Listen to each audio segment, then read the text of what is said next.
Hey, I need you all to hold on and grab a cup.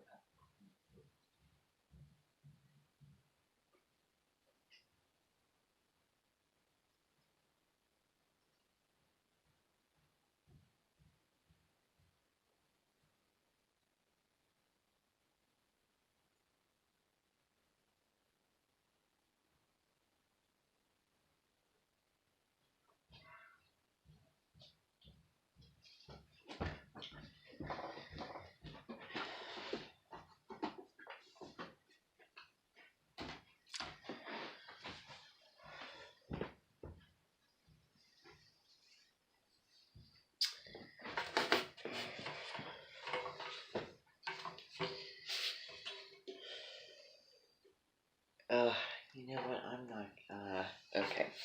So I'm gonna use the stand today. And I don't think that it would hurt if...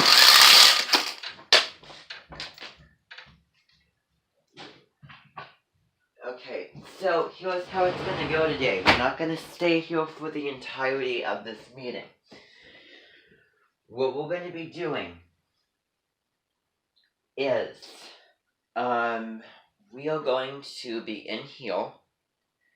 Then we're going to be doing something called Others, which is something that I used to do when I was younger. And basically what that's going to be is we're going to be going to my room. Me, Habitación, or whatever, that word is in Spanish. What's going to happen is there will be riddles to solve. I will be singing the main theme song prior to that. And then we're going to split up, and you're going to be doing several activities, okay? Several activities that will include going to certain places in the house, reading comprehension, and, well, it'll just be spontaneous, and, we'll find out when we get there, says Mikey Waterfall. Now,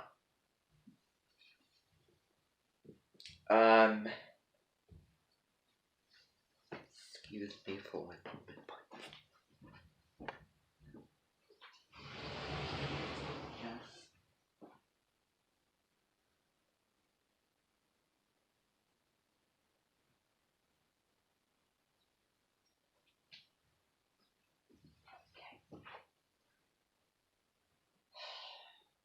First of all, that is a lie. Second of all, I do not need you to come interrupting me if you're going to bring stuff like that up, okay? Because I'm busy with my invention right now. You have picked the wrong time.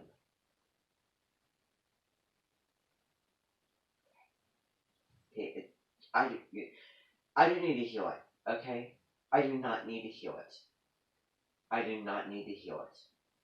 I don't know where you picked that up, but if you want to come here and start, accusing me of things I didn't say or I didn't do, then, well,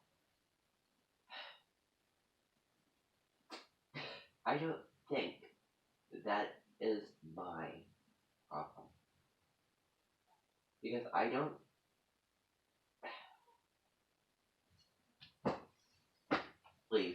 Leave. Okay, I'm trying to have a meeting here, okay? So, would you please...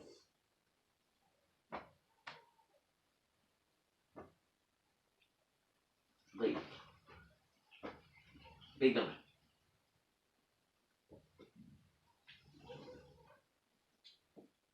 But I will congratulate you on your efforts to act.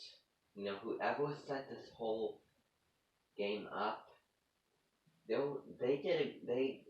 have to give them a lot of credit because they really, hit the target when it came to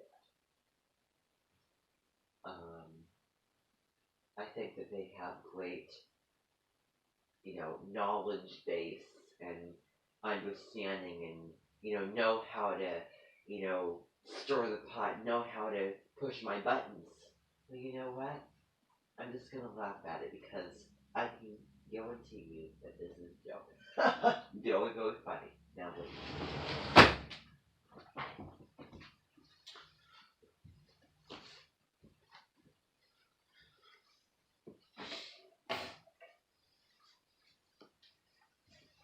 okay. Now,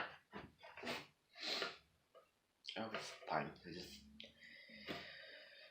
Alright, so, anyway, today is November the 1st, or el primero de noviembre. Okay, so I'm going to get rid of what I have here, okay? And I am going to rewrite the date. Brand new month. You can start your month resolution. Reminder that Colette Bill Reed has posted a video. She's using a new oracle deck this time with some of the oracles for the 7 energies. So make sure that you watch that, okay? Now, last night we had a little Day of the Dead celebration. And, then we cut it short so that all of you could see the Haunted Mansion. Of which I would be honored to live in and own after everything goes away. But, so anyway, I'm just going to write the date up here.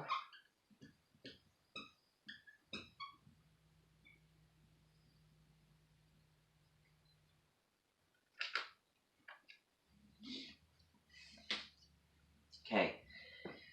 So, big things for today. Fahrenheit.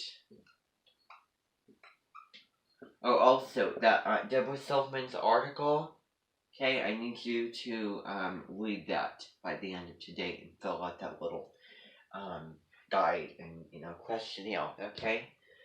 So Fahrenheit 451, we're going to be starting looking at the audiobook today before we go into my room to do others. What I'm going to be doing starting now is I'm going to kind of, stroll down memory lane, and I'm going to be watching some past, videos of when I was younger and my voice was higher and, fun things that I did, that were very, very neat that I, would like to do now as a more, improved and evolved, more, realistic and, grown-up version of that. So that's what we're going to be starting to doing. So start audiobook for this. Also, oh, by the way, today is today is Astropalooza. Astropalooza.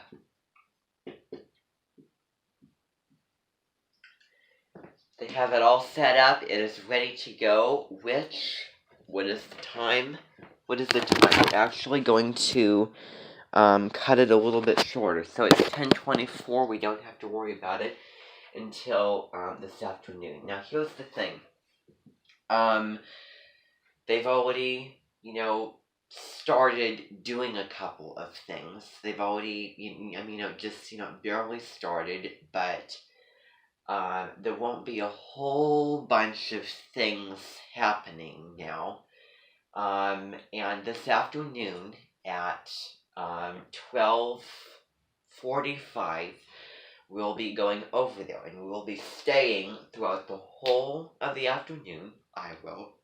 And at 6:50, we're going to be leaving to enjoy a nice evening. Okay, so it's going to be a long afternoon, a lot of things. I'm going to be making a speech. Deborah and Colette will be making their speeches. The girls are doing their zodiac performances that Abby is choreographing, and everything's gonna, get into its arrangement. So I really think that last night's Dia de los Muertos could not have gone any better. That was just so nice. That was you know it was absolutely amazing. You all, there was like a dance, karaoke, singing karaoke area, and and I was surprised that a lot of you, really, really hit that hard. And I was very, very impressed, and I had a ball last night, um, and I just don't know. I'm speechless because it's just absolutely incredible. Although I did have some people come there and ask me about whoever those two people came at the door just now and asked me about what I was telling people, how I was treating people, my behaviors, this and that. And I don't, I don't understand why I have so many people knocking at my doors these days, criticizing me. I just, I'm not gonna tolerate it, so I just pushed them aside, and I didn't, I wanted to get to know them better because I, was very interested in them, so I had a big conversation. Whenever they said the slightest thing hinting towards it, I put my hand up and said, anyways, and then just carried on with the conversation, and then they got all distracted. And all of you know who Wellet is. Wellet. I'll write the name up here so that you can see. I do not want to say the name backwards. No. So Wellet was there. And because, I wouldn't, exclude him if he wanted to come because it's open to all, and I was perfectly fine with that. I didn't want to, tell people, oh, it's a great thing, you're not invited. That's not right, and I don't believe in that. We didn't have a bad time together. We actually had a very good time. And I made amends for a couple of things. And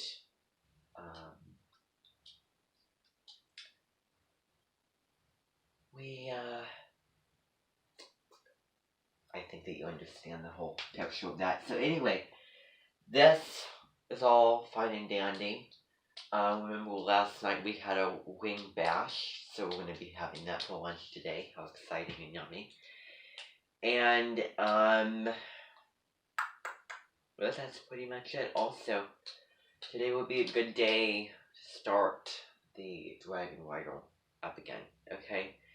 And I'm saying that, on myself and others. So, anyway, now, I want to cut to the chase here because I had planned it yesterday, but it just didn't happen. So that will be a yearly tradition, doing the Dia de los Muertos every year. And I love the food. The sculptures were absolutely beautiful. Labimbi Bellbook is very gifted in, the arts, dancing. She has a dance studio. She loves to sculpt, and she loves to paint as well, and she definitely contributed a lot to that.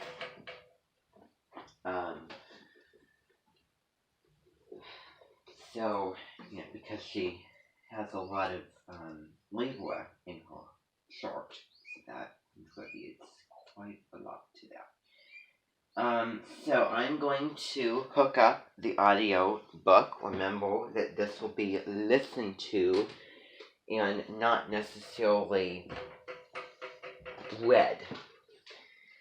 Because if you think about it, this book is kind of a, book about the idea of reading and about the society that we are living in, where there is so much, technology with, all social media.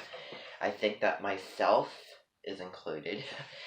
And other people are, really, getting pulled away from, reading. And I was watching a little ad um, by a guy, an Asian-looking man, who appeared like the kind of person who would be growing tea on a rural farm somewhere in China. But anyway, he said a reader lives, I think, 100 lives before they die, and someone who doesn't read only lives one. And I thought that was, kind of a neat thing. So I'm going to plug in the audio book for the Fahrenheit 451. We're going to be listening to just, a little bit of it. Oh, and I want to check the date on here to see. Oh, okay. Well, that's great because it's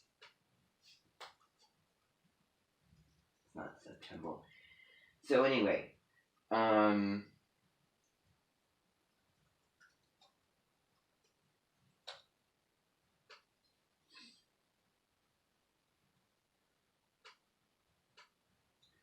alright everybody. Now, this is the audiobook.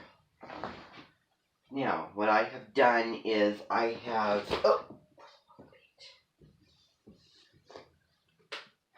that is super easy to trip over. Tell you what.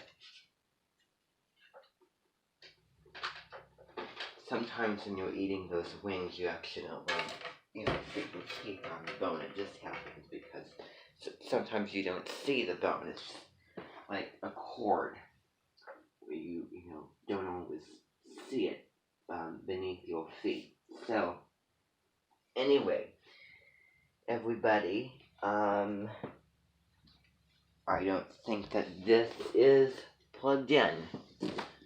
That is why I don't see that red light.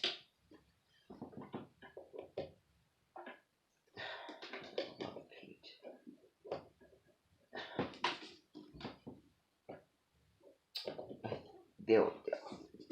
Now we should be in business. Okay. So this is going to have to move out of the way because I tell you what. Okay, so hope I'm not doing anything wrong against me doing this. But well, so be it. Some things are just, the idea of them is better and easier than getting into them. But I still want to get into this. With all the things that I'm doing, I find it difficult, so this is why we were doing this.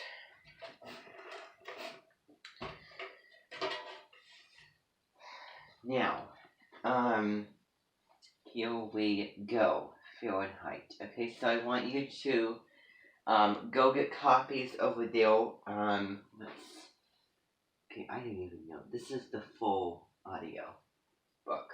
So, if I had to divide looking at this, and we obviously, started to read it earlier at the wrong time of year, as I already told you.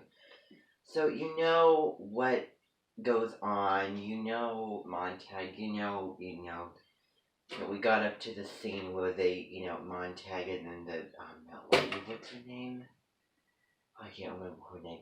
But, it was the neighbor, and then she was offering him some perspective. Well, she really looks at things carefully, like nature and things carefully.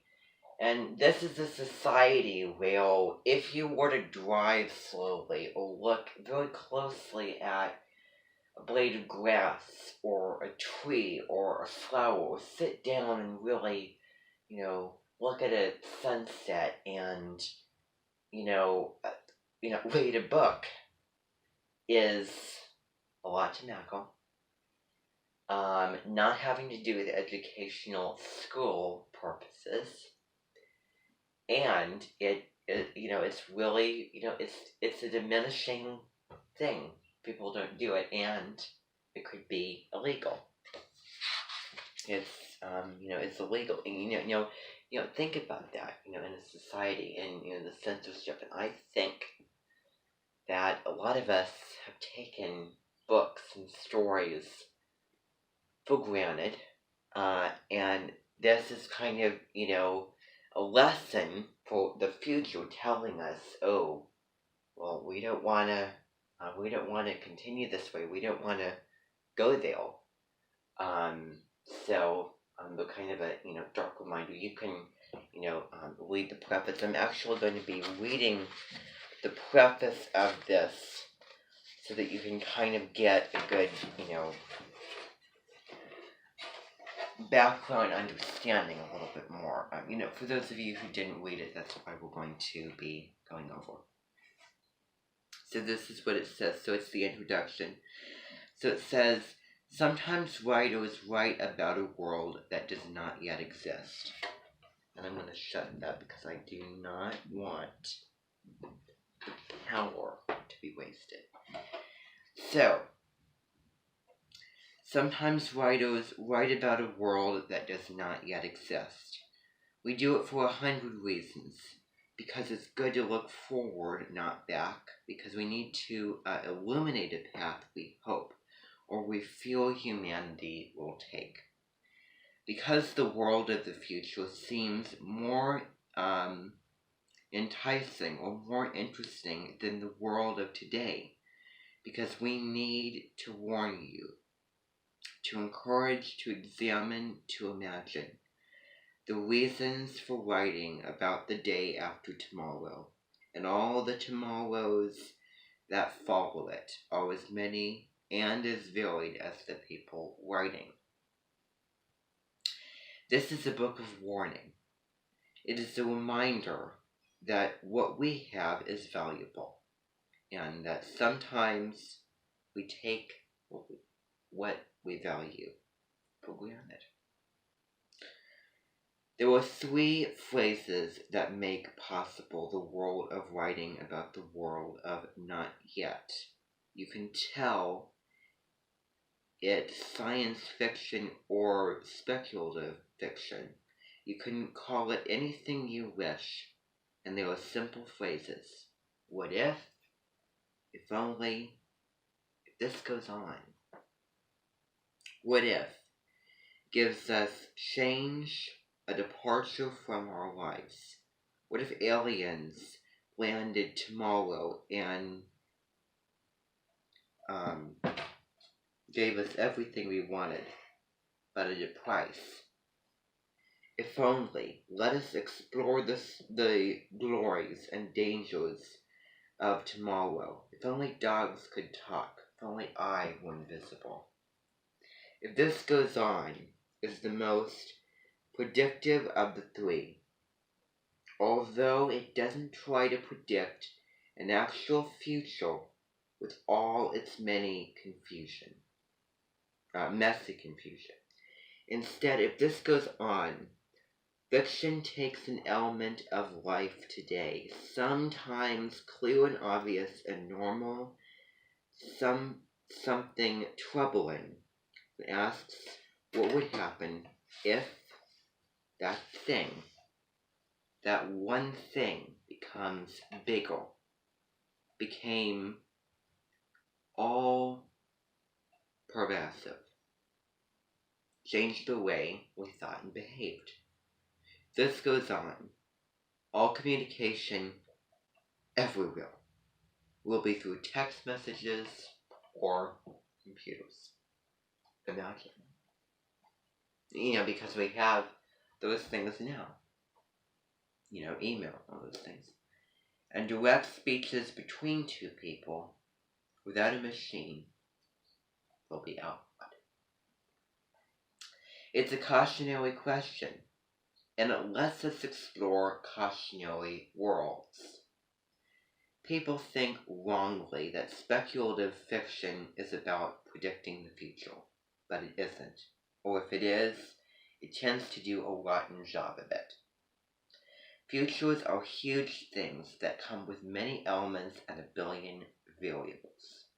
And the human race has a habit of listening to predictions for what the future will bring, and then doing something quite different. So, for example, we had an opportunity, earlier in this, pandemic to, do what we're doing now, but we didn't take that opportunity, and we didn't, save, we didn't see the shadow side of that, and, look where we are now. So sometimes, we need to, listen to the little hints that maybe the future might bring. It's also called trusting your intuition. So Fahrenheit 451 is speculative fiction. It's an I'm skipping something.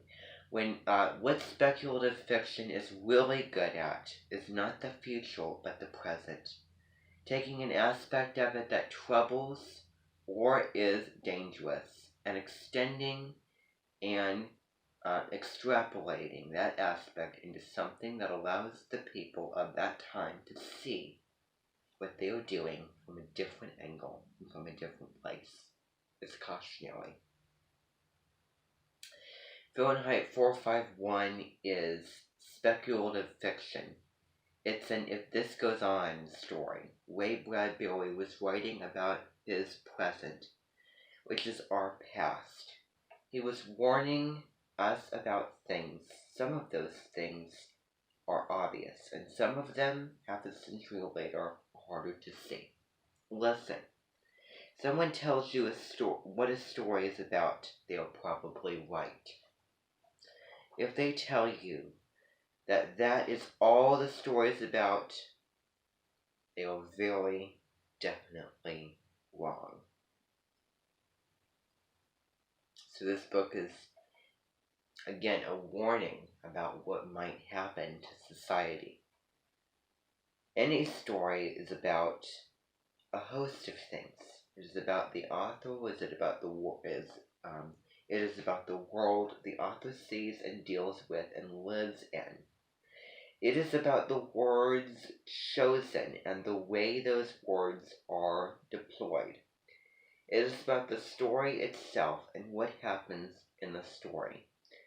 It is about the people in the story. It is polemic. It is opinion. How many pages is this? Okay. As authors' opinions of what a story is about are always solid and are always true. The author was there, after all, when the book was written. She came up with each word and knows why she used that word instead of another. But as author is a creature of her time, and even she cannot see everything that her book is about. More than half a century has passed since 1953. In America in 1953, the comparatively recent medium of radio was already severely on the wane. Its reign had lasted for 30 years, but now the exciting new medium of television had come into ascendancy, and the dramas and comedies of radio were either ending for good or reinventing themselves with a visual track on the idiot box, is what it's called. So meaning that the reason why it's, easier to watch movies than, read books, a lot of people think in this day and age, obviously, is because, they're taking over everything. They're the form of entertainment. Back then you didn't have those things, but the real reason is that they're giving us the picture, they're giving us the characters, the story. We don't have to imagine that. We don't have to use our minds when we're watching movies or television shows or dance forms. So that's, what it's saying is it's dumbing down. It's, being consumerist. I don't know if you were seeing the exact episode, but Jennifer Gibson was saying that back then books used to be a form of entertainment, and the thought of sitting down and reading a book is going to be greatly diminished. Especially U.S. time. I didn't even know when that was filmed because it's crappy quality. A lot of people tell me it's crappy quality. I say that the